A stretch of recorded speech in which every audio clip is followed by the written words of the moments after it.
سلام عليكم يا حبايبي، ما تنسوش تعملوا لايك وتشتركوا في القناة. يلا بينا نبدأ حلقتنا.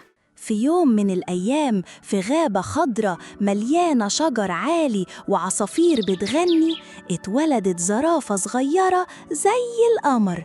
كانت لسه بتتعلم تمشي، بتتلخبط وتقع وتقوم تاني بضحكة بريئة على وشها الطويل. كانت عايشة مع مامتها اللي كانت بتحميها من كل حاجة حواليها. لكن في يوم وهم بيدوروا على الأكل، طلعت مجموعة من الأسود فجأة. الأم حاولت تدافع وتصدهم وتمنعهم، وحاولت كتير قوي إنها ما تستسلمش، لكن حصل اللي حصل. ومن اللحظة دي الزرافة الصغيرة بقت لوحدها في الغابة الكبيرة. الدنيا ليل والغابة بقت سودة وساكتة، والزرافة الصغيرة بتبص حواليها وبتحاول تدفن نفسها بين الشجر. بس كل صوت طالع من بعيد بيخضها، صوت بومة، صوت فروع بتتكسر، حتى الهوا كان بيخوفها. وفجأة يظهر صوت طيوب ولذيذ بيقول: ايه ده؟ بتعيطي ليه كده؟ أنا لوحدي، وماما راحت ومش عارفة أعمل إيه. تعالي معايا هوريكي ناس جامدين قوي. تلف الزرافة بسرعة، تلاقي قرد صغير بيضحك وهو متعلق من غصن شجرة. راح فوفو خدها للبومة، اسمها تيتو، وواقفة فوق فرع شجرة، وبصوت هادي قالت لها: اسمعيني كويس قوي، الغابة دي فيها أسرار كتير قوي ولازم تعرفيها علشان تحمي نفسك. الزرافة الصغيرة كانت مركزة قوي، وبدأت تتعلم لأول مرة إنها تحس بالأمان شوية. بعدها لقوا أسد كبير بس كان قاعد وسط ورد كتير قوي. الأسد السكر ده اسمه شمشون، لابس كوفية خضرة وشعره طويل وجميل.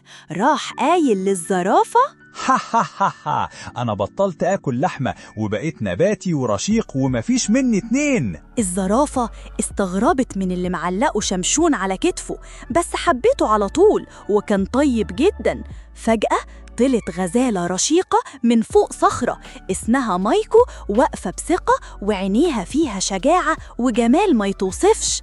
قامت قالت للزرافة: هوب هوب هوبا، أما أنا بقى هعلمك إزاي تجري بسرعة البرق وتتفادي أي خطر. الزرافة بصت لها بإعجاب وحست إنها بدأت تقوى، ومن هنا تبدأ أيام المغامرة.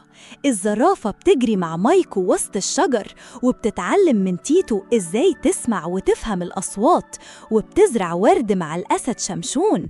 وفوفو دايماً بيضحكهم قوي وبيهزروا مع بعض. والزرافة خلاص ما بقتش خايفة، وبقت شجاعة وواثقة في نفسها ومطمنة. ويجي يوم وهي ماشية في الغابة، لمحت قطيع من الزرافات من بعيد. فرحت قوي وفضلت تتنطط وقلبها بيدق بسرعة، ووقفت مكانها ومش عارفة تعمل ايه. راح فوفو قال ليها: ايه ده؟ مالك؟ ما تروحي جربي، يمكن تلاقي بيتك هناك. بصت عليهم وبدأت تمشي ناحيتهم بخطوات بطيئة، تاتا تاتا كده. راحت الزرافات قربوا منها وشموها، وبعدين لفوا حواليها وحضنوها وقالوا لها من غير كلام: أهلاً أهلاً بيكي، انت مننا، ما تخافيش، تعالي تعالي قربي، ما تخافيش. الزرافة بصت وراها، لقت فوفو وتيتو وشمشون ومايكو واقفين بيضحكوا. دلوقتي خلاص بقت ليها عيلة كبيرة وأصحاب، وما بقتش لوحدها، وبقت أقوى من الأول بكتير. أتمنى تكون القصة عجبتكم، وياريت تعملوا شير ولايك كتير قوي قوي، وتشتركوا علشان يوصلكم دايما كل جديد يا حلوين. باي.